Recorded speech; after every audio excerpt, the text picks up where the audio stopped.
Bonjour à tous les amis, c'est Alex Pokémon, on se retrouve aujourd'hui pour une nouvelle vidéo aujourd'hui. Tout simplement, je vais vous présenter Étincelle déferlant. Toute la série a été révélée, donc franchement, c'est une vidéo assez complète aujourd'hui. On va parler de la série Étincelle déferlant, donc qui est composée des séries Paradise Dracona et SV8.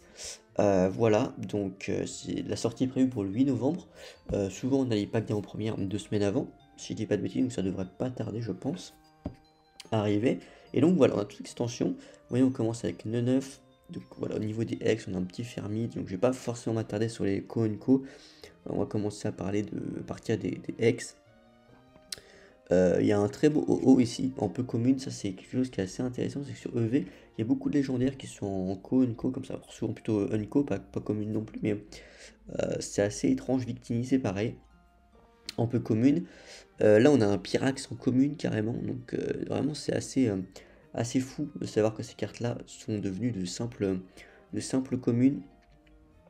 Malvalam qui pareil, donc qui est en peu commune ici. Malvalam X en stellaire qui est magnifique. Cette carte elle est superbe. Franchement, très très belle carte. L'une des. Voilà, moi les ex stellaires comme ça j'aime beaucoup. Ex Terra Crystal Stellaire, je trouve que c'est vraiment stylé. Alors que le Scovillain X par exemple ici, il ne dégage rien. Et c'est ça qui est terrible un petit peu sur le bloc EV, c'est que les X, ce sont des ultra rares. Ce sont des ultra rares. Et quand vous comparez avec les ultra rares de base sur le bloc EB qui étaient les V, c'était la plus petite rareté entre guillemets parmi les ultra rares. Quand vous comparez une V avec une X, voilà, c'est quand même un gros downgrade, on peut pas dire le contraire. C'est assez terrible de voir que voilà, les V, même les V les moins populaires, les moins belles, sont beaucoup plus belles que n'importe quel X. C'est assez dommage. Heureusement qu'il y a les X Terra Crystal stellaire comme ça qui rajoutent quelque chose, parce que sinon c'est compliqué, hein. Là, ce Scovillain X, honnêtement, c'est une carte sur Card Market qui va valoir 20 centimes et je suis gentil.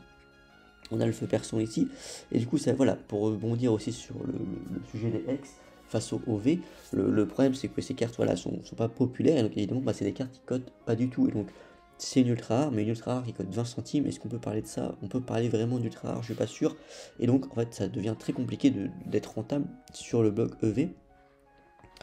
Aujourd'hui. C'est pour ça aussi qu'il y a beaucoup plus de hits sur une display EV que sur EB. On est quasiment à 15-16 hits parfois sur les displays EV, contrairement à EB où c'était quand même beaucoup plus dur. En tout cas, sur les partir de Start Instant avec l'apparition des TG, il y a quand même plus de hits, mais c'est pas non plus foufou. Mais on avait des hits qui cotaient plus. Donc c'est voilà. Là, ils ont été obligés d'augmenter le volume de hits parce que les hits ne cotent pas. Ouais, ce Milobellus X. C'est Milobellus, c'est dommage, hein. Si c'était Milobellus V, ça aurait pu être une carte incroyable, et c'est en X. Je trouve que la carte est plutôt sympa. C'est une X, voilà, c'est quand même beaucoup plus beau que Scovillain, mais bon, pour Milobellus, ça aurait quand même peut-être pu faire mieux. Kyurem, pareil, hein, les Pokémon qui sont mis dessus, c'est vraiment des bons Pokémon. Donc ce Kyurem, il est pas mal, mais voilà, qu'est-ce que ça aurait pu être si c'était une carte V? On y pense forcément. Et là, Pikachu X, Terra Crystal Stellaire, qui est pareil, super beau. Donc, les stellaires, pour moi, sont les meilleurs X, hein, à voir clairement. Pareil, Fulgulero X, bon, voilà quoi. C'est pas très intéressant. Là, Latias X, très beau. C'est un petit peu dommage qu'il soit pas en stellaire. Je trouve que ça aurait été encore meilleur.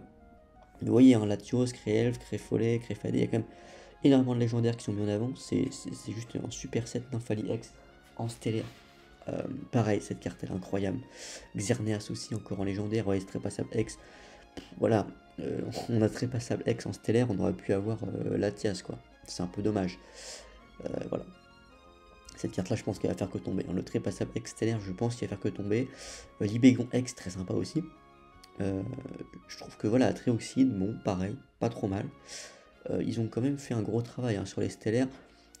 Ça rajoute le fait, en fait, ça donne encore moins envie d'avoir des X classiques parce que elles sont vraiment pas au niveau des stellaires. Ce pour Dragon X, honnêtement, voilà quoi, c'est pas terrible. Notre Coco en stellaire, très sympa. Dialga, Palkia, ouais, sont incroyables, ces illustrations, elles sont incroyables. Ce sont de simples holos. Voilà, honnêtement, je préfère avoir ces holos là que Scovillain X, hein. Je vais être honnête avec vous. Je vais être honnête avec vous, pour moi, il n'y a pas photo. Nigirigon, c'est pareil, bon, c'est pas fou. Bonaf Limite X, ok, peut-être la meilleure des X classiques. Non, il y a le Milobellus quand même, qui est sympa. Pareil, Flamant Rouge, X, voilà, quoi, c'est compliqué. Motorisa X stellaire, bien. Et voilà, une fois qu'on a passé tout ça, il y a quand même des X stellaires sympas, donc on va dire que... Voilà, après c'est à partir des secrètes vraiment que c'est intéressant, mais même dans le set normal, classique, sans prendre en compte les secrètes, il y a des X stellaires sympas et des petites zolos sympas aussi. Et aussi sinon des niveau des high-tech, bon voilà, c'est pas... On s'attarde pas forcément beaucoup dessus, il y en a 5, il y en a 7 je crois, si j'ai bien compté. 8, il y en a beaucoup, hein. Franchement il y a beaucoup de stellaires de high-tech, de Ace. Et par contre les AR, on commence avec le 9 qui est au tennis. Franchement très sympa ce 9. Prismillon, bon je suis pas forcément très fan. On dirait vraiment une photo de Prismillon, on dirait vraiment un vrai papillon qui a été pris en photo. Lampignon, bon je connais même pas ce Pokémon, je vais pas vous mentir, donc je suis pas forcément très fan. Morpheo, très sympa, je trouve le Morpheo hyper beau. Superbe illustration, Malvalam, j'aime beaucoup. Barpo, pareil, très bel air, je trouve Barpo. Obali, pareil, très sympa. Denticris, un peu moins. Balbalès, pareil. Bon, voilà. Par contre, voilà, là on arrive sur les meilleurs airs, clairement. Latios et Créfolet, elles sont incroyables ces cartes. En plus, elles se. Comment dire, elles sont dans la même. Ouais, c'est le même ciel, etc. Donc elles se ressemblent. Je pense qu'on peut faire un espèce de puzzle en les assemblant. Avec aussi la Latias alternative qu'on peut coller à Latios. Vraiment très sympa, hein. Créfolet, Latios, superbe carte. Les meilleurs airs, clairement à avoir. Je pense que ce Latios, il va rejoindre le clan des Groudon AR, Magikarp AR, voilà, des airs qui cotent énormément, quasiment plus de 100 euros. Magikarp, je sais pas combien, en tout cas, Groudon, c'est quasiment 100 euros la cote. Magikarp, je suis pas trop. Il y a le Tyrannosif aussi qui est à 30-40. Pardon. Mais Latios, je sais pas. Latios, je sais pas combien il va coter. Je pense assez fort. Hop. Créfolet, c'est pareil, ça va coter assez fort. Fampi, très sympa le Fampi. Vibrannymph aussi. Poulpaf, ouais. Trio Piqueur, ouais.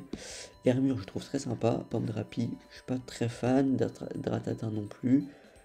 Kécléon, Guérec, plutôt sympa. Voilà. Donc au niveau des airs, en fait, je trouve qu'il y a des séries avec de meilleurs airs. Honnêtement, je trouve qu'il y a, par exemple, EV2, il y a des airs incroyables. Je trouve personnellement.